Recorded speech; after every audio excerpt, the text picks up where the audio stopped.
এই মুহূর্তে আমি আছি দক্ষিণ চব্বিশ পরগনা বারুইপুর টংতলা, যেটি জেল মাঠ নামে পরিচিত। সেখানে আর কিছুক্ষণের মধ্যেই মঞ্চে আসছেন প্রধানমন্ত্রী নরেন্দ্র মোদী। তিনি একদিকে বারুইপুর পূর্ব পশ্চিম সহ একাধিক বিজেপির যে সমস্ত ক্যান্ডিডেট আছেন তাদের জন্য, তাদের পরিচিতি এবং তাদের জন্য মানুষের উদ্দেশ্যে বার্তা দিতে বারুইপুর সহ দক্ষিণ চব্বিশ পরগনার যে সমস্ত কর্মী সমর্থক আছেন তাদের উদ্দেশ্যে কি বার্তা দেন সেদিকেই কিন্তু সাধারণ মানুষ তাকিয়ে আছেন হাজারে হাজারে কর্মী সমর্থকরা। একেবারে এই মুহূর্তে মাঠ কিন্তু কানায় কানায় ভর্তি। যে শেড করা হয়েছে সেই শেড থেকে আরও কিন্তু একেবারে এই প্রচণ্ড দাবদাহকে উপেক্ষা করে হাজারে হাজারে সাধারণ মানুষ, কর্মী সমর্থক, পুরুষ থেকে মহিলা সবাই কিন্তু তারা রয়েছেন এই প্রচণ্ড রোদের মধ্যে। এবং একদিকে প্রভু হনুমানের যিনি মূর্তি, সেই মূর্তি তিনি সাজিয়ে রেখেছেন। এবং নিরাপত্তার কথা যদি বলি তাহলে নিরাপত্তা ব্যবস্থা একেবারে সাংঘাতিক রকমভাবে জোরদার করা হয়েছে।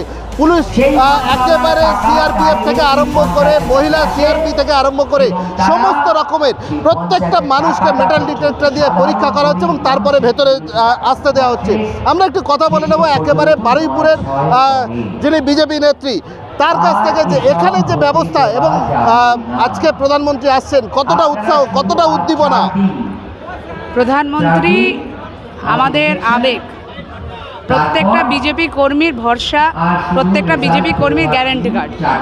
তাই নরেন্দ্র মোদীজির এই বারুইপুর পূর্ণভূমিতে নির্বাচনের প্রাককালে আসা প্রত্যেকটা কর্মীর কাছে দিক নির্দেশের মতো আমরা প্রত্যেকে উৎসাহিত।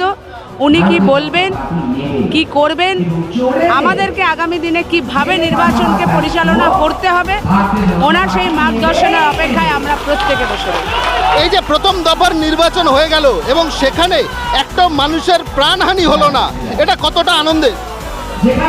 এর জন্য নির্বাচন কমিশনকে ধন্যবাদ জানাই যে উনি আশ্বস্ত করেছিলেন রক্তপাতহীন নির্বাচন করাবেন। তার মধ্যেও শামশেরগঞ্জের ঘটনা ব্যতিক্রম। যেভাবে দুষ্কৃতী দমনের প্রচেষ্টা প্রথম দফায় হয়েছে, আমরা কমিশনের কাছে ভরসা আহ্বান জানাবো দ্বিতীয় দফার ভোট ঠিক সেইভাবে সন্ত্রাস দমন, দুষ্কৃতী দমনের মধ্যে দিয়ে নিরাপদভাবে আমরা প্রত্যেকটা সাধারণ মানুষ গণতন্ত্রের উৎসবে সামিল হব, এই আশা নির্বাচন কমিশনের কাছে আমাদের সবাই।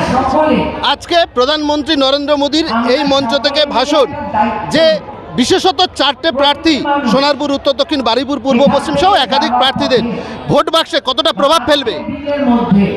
নরেন্দ্র মোদীজি আসা মানে যে ব্যক্তিটা ভোট কাকে দেবেন এই নিয়ে সংশয় যার মানুষের মধ্যে ছিল, তাদের সংশয়কে মিটিয়ে সেই ভোটটাকেও পদ্ম ফুলের বাক্সে আনার কাজ নরেন্দ্র মোদীজি করছেন।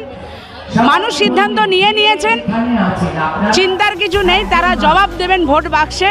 নরেন্দ্র মোদীজিকে দেখে তারা আশ্বস্ত হবেন, ভরসা পাবেন, তাদের ভোট তারা সুনিশ্চিত করবেন। আপনার নাম? পায়েল ধর। একেবারে পায়েলদির কাছ থেকে আমরা শুনে নিলাম। আমরা আরেকজন দিদির কাছ থেকে শুনে নেব। দিদি, কেমন লাগ রা হ্যাঁ, क्या बोलना चाहेंगे? প্রচণ্ড উন্মাদনা, প্রচণ্ড আনন্দ।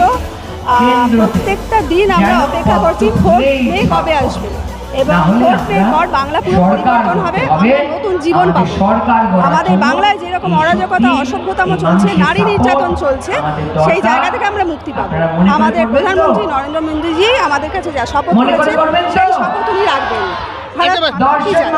একেবারে সেই সঙ্গে কর্মী সমর্থকদের উত্তেজনা কতটা।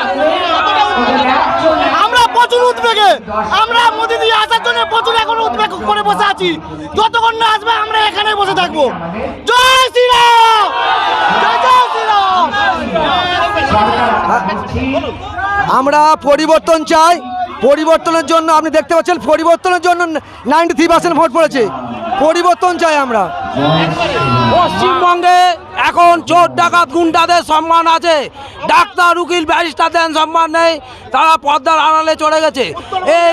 এই ইলেকশনে প্রায় 50 থেকে 60 জন দাগি আসামিকে টিএমসি সরকার দাঁড় করিয়েছে। অবিলম্বে তাদের পরিবর্তন করতে হবে। বলছি টিএমসি সরকারের এত জঘন্য নোংরা, ওনার বিসর্জন 4 তারিখ হবে, খালে বিসর্জন, নোংরা জলের মধ্যে নোংরাকে, ওনার নোংরা পাহাড় সমান হয়ে গেছে। ঠিক আছে, এই নোংরা সাধারণ মানুষ সকলে চাইছে পরিবর্তনের জন্য।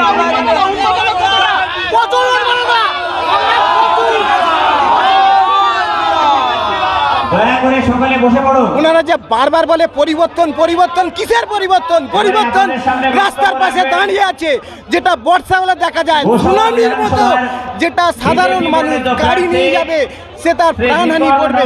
এটাই হলো ওদের পরিবর্তন। ওদের কোনো পরিবর্তন নেই। পরিবর্তন একটা হচ্ছে টিএমসি পার্টির প্রত্যেক ছোট থেকে ওপর পর্যন্ত প্রত্যেকটা মানে নেতা নেত্রী তাদের ব্যাংক ব্যালেন্স বেড়েছে, জমি গাড়ি বাড়ি সমস্ত কিছু বেড়েছে।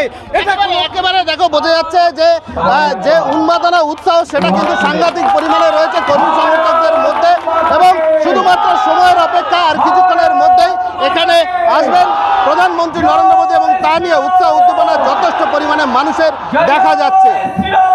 বারুইপুর থেকে ক্যামেরায় অনুপমের সাথে J Hasan, DN news Bangla.